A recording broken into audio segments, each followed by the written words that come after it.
Hello everyone, once again आप सभी का बीएम वर्ल्ड चैनल पर स्वागत है। जैसा कि हम लोग विज्ञापन 51 का ओरिजिनल पेपर सॉल्व कर रहे थे और प्रश्न संख्या 70 तक के प्रश्नों को हमने सॉल्व कर लिया था। तो इस पार्ट 3 में हम उसके आगे देखेंगे। जो 71st क्वेश्चन है वो है कि किस प्रकार की वनस्पति को कभी कभी स्लेरोफिलस वन कहते हैं। तो किस प्रकार की वनस्पति को कहते हैं? भूमध्य सागरी, भूमध्य रेखी नहीं, भूमध्य सागरी क्षेत्र है। ठीक है। अब ये जो वन होते हैं स्लेरोफिलस, ये कैसे होते हैं? ये बेसिकली ये बड़े बड़े पेड़ होते हैं और जिनकी जो परत होती है ना, पपड़ी, वो भी बहुत मोटी होती है और जो इनकी पत्तियां होती हैं वो भी काफ़ी मोटी होती हैं। ऐसा क्यों? ऐसा इसलिए होता है कि ये जो पानी की कमी होती है ना इन क्षेत्रों में, तो उससे ये निपट सकें। अब भूमध्य सागरीय क्षेत्रों में पानी की कमी, जी हाँ। क्यों? क्योंकि सर्दी में तो थोड़ी बहुत बारिश होती है, लेकिन जो गर्मी अधिकांश समय होता है, गर्मी का या फिर बसंत का, उस टाइम में बारिश नहीं होती है। कहने का मतलब वाष्पीकरण से बचने के लिए ऐसा पत्तियां और उनकी तनाव में मैकेनिज्म होता है। और इनका रीजनल नेम की बात करें, ये भी एग्जाम में पूछा जाता है। जो सेलेरोफिलस वन है, अगर आपको पता है कि ये जो भूमध्य सागरीय जलवायु है केवल भूमध्य सागरीय क्षेत्रों में ही नहीं है, बल्कि कैलिफोर्निया में भी है, उत्तरी अमेरिका में, दक्षिण अमेरिका में, चिली में है, उधर पर्थ में है, ऑस्ट्रेलिया महाद्वीप पे। ठीक है। तो इसको कैलिफोर्निया में कहते हैं चैपरल। ठीक है, चैपरल, ये ध्यान रखना है। अगला प्रश्न है कि निम्नलिखित में से कौन एक महासागरीय और महाद्वीपीय प्लेटों के बीच अभिसारी सीमा का उदाहरण है? मतलब कन्वर्जेंट बाउंड्री है। कन्वर्जेंट बाउंड्री में क्या होता है? जब दो प्लेट एक दूसरे के सामने आ रही हैं, तो जो भारी प्लेट होती है वो क्या होती है? सबडक्ट होती है। ठीक है, धंसती है। सबडक्शन से क्या होता है? जो मलबा होगा यहाँ पर वो क्या होगा? वलित होगा। और जो यहाँ पर पिघल रही है कहीं पर जाकर के वॉल्केनिक एक्टिविटी होगी। तो दो काम होता है सबडक्शन से। अगर बीच में मलबा पड़ गया तो वो फोल्डेड माउंटेन बन जाता है। तो उदाहरण किसका है? Andes mountain. यहाँ पर कौन सी सागरीय है, कौन सी महाद्वीपीय है? महाद्वीपीय है उत्तरी अमेरिका की प्लेट, और महासागरीय है प्रशांत महासागरीय प्लेट। ठीक है, तो इसका उदाहरण हो जाएगा। अगला प्रश्न है कि केटाबैटिक पवन, केटाबैटिक पवन क्या है? ये बेसिकली है डाउनवर्ड स्लोप विंड। अब देखिए कैसे ये है। ये सपोज कीजिए एक वैली वाला क्षेत्र है। ठीक है, और यहाँ पर ग्लेशियर है, क्योंकि ये चोटी की हम लोग बात कर रहे हैं, पीक वाला। यहाँ पर वैली रीजन है। अब होता ये है कि जब रात का समय होता है ना, तो रात के टाइम में यहाँ भी तापमान कम होता है, वैली में भी तापमान कम होता है, लेकिन यहाँ पर ज़्यादा इसलिए कम हो जाता है क्योंकि ऑलरेडी पहले से यहाँ पर ग्लेशिएटेड एरिया है। ऑलरेडी तापमान यहाँ पर बहुत कम रहता है, रात में और ठंडा हो जाता है। जब और ठंडा हो जाता है तो यहाँ पर हाई प्रेशर बन जाता है, और इसकी तुलना में ये गर्म होता है तो यहाँ पर लो प्रेशर। हवाएं कैसे चलती हैं? High pressure to low pressure. अब रात में क्या होगा? यहाँ से ठंडी हवाएं घाटी की तरफ आएंगी। जब आएंगी तो यहाँ पर जो भी लोग रहेंगे, मान लीजिए कि मोहन रह रहे हैं, तो उनके दांत कटकटाने लगेंगे ठंडी की वजह से। इसीलिए इसका नाम कटाबैटिक पवन रखा जाता है, जो कि अधो ढाल पवन है। ठीक है, और जो यहाँ वैली से चोटी की ओर चलती है उसको अनाबैटिक बोलते हैं। अगला प्रश्न है कि कंपेज का विचार किसने दिया था? कंपेज का विचार दिया था व्हीटलसी महोदय ने। ठीक है, क्या कहा था इन्होंने? इन्होंने कहा था कि जो कंपेज है वो इंटरकनेक्शन है। किसका इंटरकनेक्शन है? ऐसे रीजन का जिसमें ह्यूमन एक्टिविटीज़ भी हो रही हैं या कमर्शियल एक्टिविटीज़ भी हो रही हैं, या यूँ कहें जिसमें फंक्शनल रीजन की भी कैरेक्टरिस्टिक्स है और दूसरा फॉर्मल रीजन की भी कैरेक्टरिस्टिक्स है। मतलब कि जैसे मान लीजिए कि फॉर्मल रीजन हो गया कि कोई पहाड़ी क्षेत्र है, ठीक है। अब पहाड़ी क्षेत्रों पर आपने रेस्टोरेंट खोला है, तो आसपास की जो एक्टिविटीज़ हैं जहाँ से वो रॉ मटेरियल उसका आ रहा है और जहाँ तक वो सप्लाई हो रहा है, तो पूरा एक रीजन बन गया है ना। तो वो उसकी बात कही थे व्हीटलसी महोदय, जिसका नाम दिया था कंपेज। फॉर्मल क्या होता है कि पर्वतीय क्षेत्र, मैदानी क्षेत्र, मतलब उसमें यूनिफॉर्मिटी होती है, किसी भी जो भी सिलेक्टेड आपका क्राइटेरिया होता है। फंक्शनल में क्या होता है, एक नोड होता है और आसपास के क्षेत्रों से वहाँ पर एक्टिविटीज़ आती हैं, ठीक है। तो इन दोनों का जो सम्मिश्रण है, अगर वो फॉर्मल है और ये फंक्शनल है, ये जो बीच का क्षेत्र बना ना, यही है कंपेज, जिसको व्हीटलसी ने कहा था। अगला प्रश्न है कि पुराणों में शाल्मली द्वीप किस क्षेत्र को कहा जाता है? शाल्मली द्वीप ये सोमालिया के क्षेत्रों को कहा जाता है। सोमालिया के क्षेत्र, अब आप देख लीजिए किस क्षेत्र में पड़ता है। ये ईस्ट अफ्रीका में पड़ता है, ठीक है। और ये जो शाल्मली वृक्ष है, ये बेसिकली इसका जो अर्थ होता है वो होता है सिल्क सिल्क कॉटन ट्री, ठीक है। इसीलिए कॉटन की जो ओरिजिन है इसी क्षेत्र से मानी जाती है और पुराना में इसी के नाम पे द्वीप भी रखा गया है, शाल्मली द्वीप, जो कि सोमाली वाले क्षेत्रों में पाया जाता है।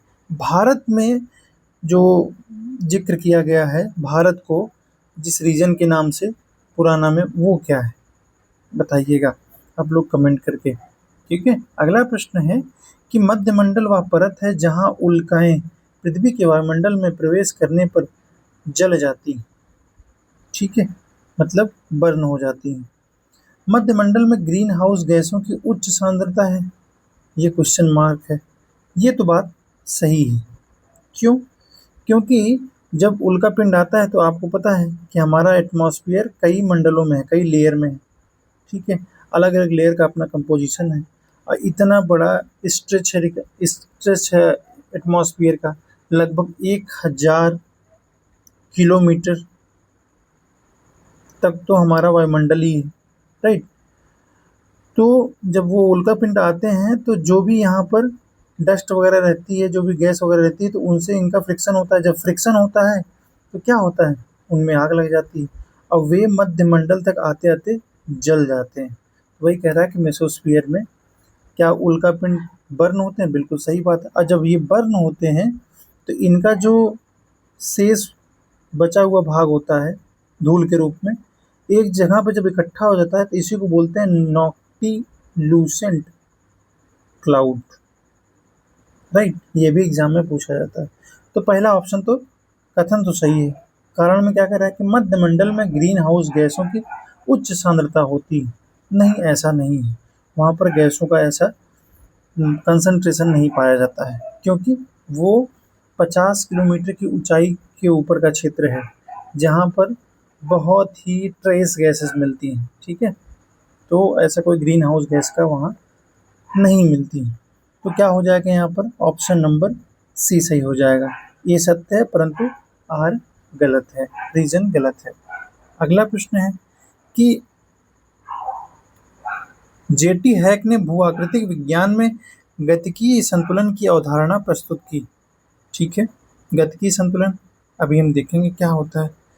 जेटी हैक ने इस बात पर जोर नहीं दिया, ट्रैप हल्का सा यहाँ दे दिया नहीं का, कि भूदृश्य विवर्तनिकी उत्थान और अनाच्छादन प्रक्रिया के बीच संतुलन प्राप्त करता है। यही तो उन्होंने कहा था।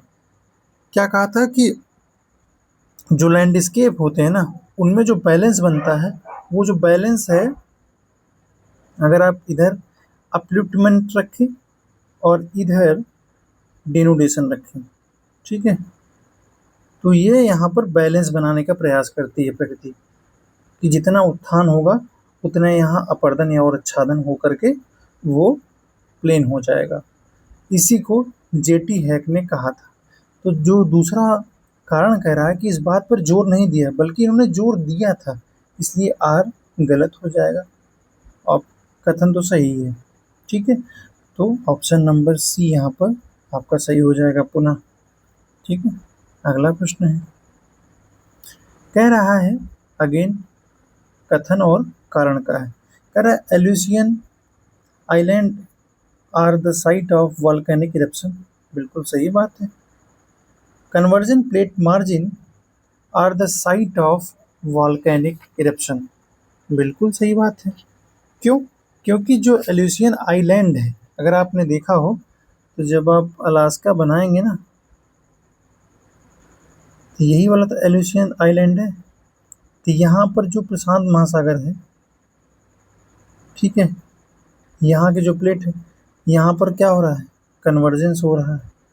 ठीक है, जब कन्वर्जेंस हो रहा है तो यहाँ पर वॉल्केनिक एक्टिविटीज़ हो रही हैं। अभी हमने इसके पहले देखा कन्वर्जन, जहाँ पर मार्जिन होता है, अगर बीच में अवसाद है तो वहाँ पर फोल्डेड माउंटेन बनते हैं, और वही जब प्लेट नीचे जाकर के सबडक्ट होकर के पिघलती है तो कहीं पर ज्वालामुखी उद्गार भी होता है, इसी क्षेत्र में होता है।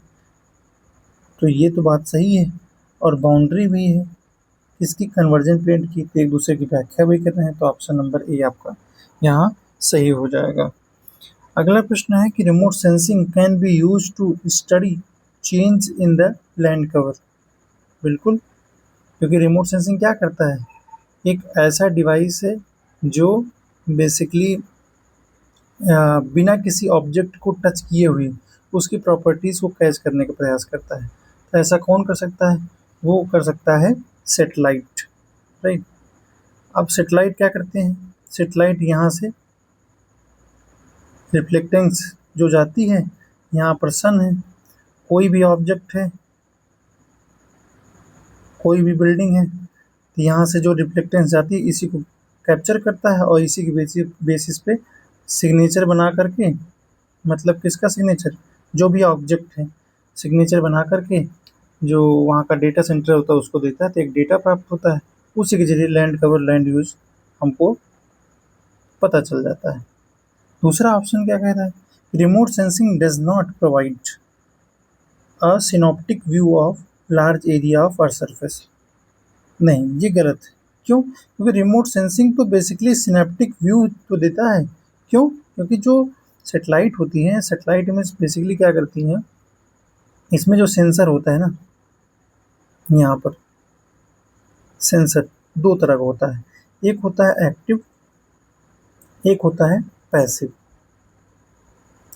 तो जो एक्टिव होता है, एक्टिव सेंसर क्या करता है कि अपनी ऊर्जा खुद यूज करता है, सन रेज की ऊर्जा नहीं यूज करता है, और ये इधर से फ्लैश रडार वगैरह यहाँ से इमिट करता है, और जो भी वस्तु उसके सामने आई उसकी प्रॉपर्टी को ये कैच करके ले आता है। तो देख रहे हैं, दूर से किसी भी चीज़ की पिक्चर ले लेने जैसा इसका काम है। तो वही तो कह रहा है सिनॉप्टिक व्यू। लेकिन यहाँ ऑप्शन में क्या है, डज नॉट प्रोवाइड, तो ऑप्शन नंबर आर गलत हो जाएगा और ए सही। तो फिर से अगेन ऑप्शन नंबर सी सही हो जाएगा। अगला प्रश्न है कि area where the warm and cold current meet are the major fishing areas of the world. नाम तो सुना ही होगा, जहाँ पर मिलती हैं कौन कौन से मेजर फिशिंग एरियाज हैं या फिर मीटिंग पॉइंट है जो आपने सुना है। ठीक है, वो है, एक तो है डागर, डागर बैंक, ठीक है। दूसरा कौन सा है, दूसरा है grand bank, grand bank new फाउंडलैंड के पास में, ठीक है। एक है जॉर्ज बैंक भी है, और उधर जापान के साइड भी है, ठीक है। तो वहाँ पर मेजर फिशिंग एरियाज हैं। अब रीजन क्या कह रहा है कि temperature of water of the area where warm and cold water current meets most suitable for the breeding of fishes. नहीं, ब्रीडिंग ऑफ फिशेस की वजह से वहाँ पर मेजर फिशिंग एरियाज नहीं बना हुआ है, ठीक है ना। तो ऐसा कोई दोनों वार्म एंड कोल्ड करंट बनने के बाद ना तो ऐसा कोई टेम्परेचर वहाँ पर प्रिवील होता है कि ब्रीडिंग ग्राउंड बन जाए। नहीं, ब्रीडिंग ग्राउंड की वजह से नहीं होता है, बल्कि बेसिकली क्या होता है, जब मीट करते हैं ना तो वहाँ पर फाइटोप्लैंक्टन्स, जो फाइटोप्लैंक्टन्स होते हैं माइक्रोस्कोपिक के प्लैंक्टन्स, वो बहुत तेज़ी से ग्रो करते हैं फेवरेबल कंडीशन पा करके। अब वो क्या करते हैं, यही जो फाइटोप्लैंक्टन्स होते हैं, ये फिश के फूड होते हैं। तो जब फूड मिलेगा तो जाहिर सी बात है वो वहाँ पर उनके जो संख्या होगी वो बढ़ेगी। तो कहीं ना कहीं से जो मेजर फिशिंग एरियाज है वो फूड सप्लाई की वजह से है, ना कि ब्रीडिंग ग्राउंड की वजह से। तो रीजन आपका गलत हो जाएगा। तो अगेन ऑप्शन नंबर सी यहाँ पर सही हो जाएगा। अगला प्रश्न है कि coastal area is highly cyclone prone area of the India. सही बात है, अक्सर आए दिन सुनते होंगे मानसून के टाइम में। रीजन में कह रहा है कि mangrove tree does not get uprooted by storm and tide because of their extensive root। ये भी बात सही है, तभी तो तटीय क्षेत्रों में मैंग्रोव के जो फॉरेस्ट होते हैं मिलते हैं। कितना सी वेव आती हैं, लहरें टकराती हैं, लेकिन उनको कुछ नहीं होता है, क्योंकि बहुत नीचे तक उनकी जड़ें जागी होती हैं। और जो साल्टी वाटर होता है वो अपने आप को उसमें एडजस्ट कर लिए होते हैं। ठीक है, तो दोनों तो है, लेकिन क्या इसका रीजन है? नहीं, रीजन नहीं है। मैंग्रोव का होना और साइक्लोन का आना कोई संयोग है? ऐसा नहीं है। साइक्लोन का आना इसलिए होता है क्योंकि अगर आप उड़ीसा की लोकेशन देखें तो ये है उड़ीसा, यहाँ है Bay of Bengal. Bay of Bengal, जब यहाँ पर क्या बनता है, लो प्रेशर बन जाता है। तो लो प्रेशर बनने की वजह से यहाँ पर साइक्लोनिक कंडीशन बनती है। और नदर्न हेमिस्फीयर में मानसून के टाइम में जो साइक्लोन होते हैं वो पूरब से पश्चिम चलते हैं, तो उड़ीसा सामने पड़ता है, इसलिए यहाँ पर साइक्लोनिक कंडीशन बन जाती है, इसलिए हाईली प्रोम है। तो अगर ये रीजन दिया होता तब तो सही था। ठीक है, तो दोनों कथन सही हैं, लेकिन व्याख्या नहीं कर रहे हैं। तो ऑप्शन नंबर बी यहाँ पर सही हो जाएगा। अगला प्रश्न है, loss of earth crust occur in the convergence zone of plate. ठीक है, होता है। क्यों? क्योंकि जब कन्वर्जेंस होता है, जैसे सपोज कीजिए कि एक प्लेट है, ये मान लीजिए महासागरीय प्लेट है, थोड़ी सी मोटी ज़्यादा होगी, और एक है महाद्वीपीय प्लेट जो कि मोटी तो कम होती है लेकिन घनत्व तो ज़्यादा होता है उसका। ठीक है, तो क्या होता है जब दोनों एक दूसरे के पास आ रही हैं, ठीक है, जब पास आ रहे हैं तो जो भारी है वो नीचे सबडक्ट होगी, धंसती है। जब धंसी तो कन्वर्जेंस जोन बना। ये तो बात सही है। जब धंसती है तो क्या होता है, इसके आगे वाला जो पार्ट है ना, ये स्टेनोस्फियर में पिघल जाता है। ज़्यादा टेम्परेचर है, पिघल जाता है, रेडियो एक्टिव मिनरल्स यहाँ उपलब्ध हैं। जब पिघल जाता है तो होता क्या है कि जब इसको एनर्जी मिलती है, यहाँ पर मैग्मा ज़्यादा हो जाता है, ये उठने लगता है। नीचे तो जा नहीं सकता है, नीचे ज़्यादा घनत्व है, तो ऊपर उठेगा, तो यहाँ पर पुश करता है। अगर परत या प्लेट कमज़ोर है तो यहाँ पर वॉल्केनिक एक्टिविटी हो जाएगी, अदरवाइज कहीं भूकंप भी आएगा। तो ये हो गया कन्वर्जेंस जोन के मैकेनिज्म। दूसरा क्या है, reason subduction of heavy plate occur in the Benioff zone. अब देखिए, इसका कह रहा है कि जो मेल्टिंग पॉइंट है, जो सबडक्शन होता है हेवी प्लेट का, वो बेने ऑफ जोन में होता है। क्या ये बात सही है? नहीं, क्योंकि जो सबडक्शन हो रहा है वो एस्थेनोस्फियर में हो रहा है ना। ठीक है, बेनी ऑफ जोन क्या होता है? बेनी ऑफ जोन बेसिकली ये वाला जोन होता है, यहाँ पर जहाँ से ये बेंड हुई है, ये वाली प्लेट धंस रही है, जहाँ से धंसना शुरू हो गई, तो इस वाले जोन को बेने ऑफ जोन कहते हैं। ठीक है, बेने ऑफ जोन। अब यहाँ पर सबसे ज़्यादा क्या होगा, यहाँ पर भूकंप वाली घटनाएं ज़्यादा होंगी, क्योंकि जब वो बेंड होगा तो वो पिघलेगी। तो एक तो मैग्मा पुश करेगा बगल वाली प्लेट को, और दूसरा जब ये खुद इस प्लेट के नीचे, महाद्वीपीय प्लेट के नीचे जब जा रही है, तो यहाँ पर क्या होता है, फ्रिक्शन होता है। ठीक है, और इस फ्रिक्शन की वजह से वाइब्रेशन तो होगा ना, यही वाइब्रेशन तो क्या है, अर्थक्वेक है। ठीक है, अर्थक्वेक है, राइट। तो अगला प्रश्न देखते हैं क्या हो जाएगा। कि ये तो ऑप्शन जो रीजन दिया गया है गलत है, पहला ही सही हो जाएगा। तो ऑप्शन नंबर सी यहाँ पर सही हो जाएगा। चलिए अगला प्रश्न देखते हैं कि maximum entropy occur in the old stage of hydrological cycle of erosion. सही बात है। क्यों? एंट्रोपी क्या होती है? एंट्रोपी अव्यवस्था का मापक है। ठीक, अव्यवस्था का मापक, इतना समझ लीजिए आप। जितनी अव्यवस्था ज़्यादा हो जाएगी उतना एंट्रोपी ज़्यादा हो जाएगा। तो ओल्ड स्टेज में ये बताइए कि जो रिवर होती है, जो पर्वतीय क्षेत्रों में बहती है, जितना उसको बिगाड़ना होता है, जितना बिखेरना होता है आसपास की स्थलाकृति को, स्ट्रक्चर को, वो ओल्ड स्टेज में ज़्यादा कर चुकी होती है या फिर यूथ स्टेज में? ओल्ड स्टेज में कर चुकी होती है। जो एक एलिवेटेड ये पर्वतीय क्षेत्र होता है उसको क्या कर देती है, संप्रदाय मैदान में कन्वर्ट कर देती है, जिसमें एक आध हिल रहते हैं बस ऐसे। देख रहे हैं, लगभग सारी चीज़ें बिखेर दी, अव्यवस्था फैला दी, तो वहाँ पर मैक्सिमम एंट्रोपी हो जाती है ओल्ड स्टेज में। ये कथन तो सही है। कह रहा है in the last stage of hydrological cycle of erosion the process of peneplanation is the main effective process. बिल्कुल वही बात है। जब सब कुछ बिखेर दिया तो लगभग सब एक समान तो ही दिखने लगेगा, एक पेनी प्लेन जैसा मैदान ही तो दिखने लगेगा पर्वतीय क्षेत्र। तो ये भी बात सही है और एक दूसरे की व्याख्या भी कर रहे हैं। तो ऑप्शन नंबर ये यहाँ पर सही हो जाएगा। अगला प्रश्न है कि fertility rate tends to decline in high urbanized area. क्या ऐसा है? बिल्कुल सही बात है ये। क्यों?